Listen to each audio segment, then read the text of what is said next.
এমন একটা দোয়ার কথা বলবো যে দোয়া সারা পৃথিবীকে নজিরবিহীন ঘটনা দেখায় দিয়েছিল। আইয়ুব আলাইহিস সালামের যুগে যখন আইয়ুব আলাইহিস সালামের শরীরে কুষ্ঠ রোগ হলো, আইয়ুব আলাইহিস সালামের সারা শরীরে কুষ্ঠ রোগ, লাস্টের জিহ্বাটা শুধু বাকি আছে, সেখানে আল্লাহ আল্লাহ জিকির করে।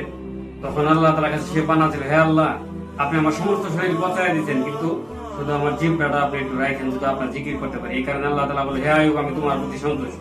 তখন আল্লাহ তাআলা বলে, হে আইয়ুব, তুমি এই দোয়া পড়ো, রাব্বি ইন্নী মাসসানিয়াদ দুররু ওয়া আনতা আরহামুর রাহিমিন।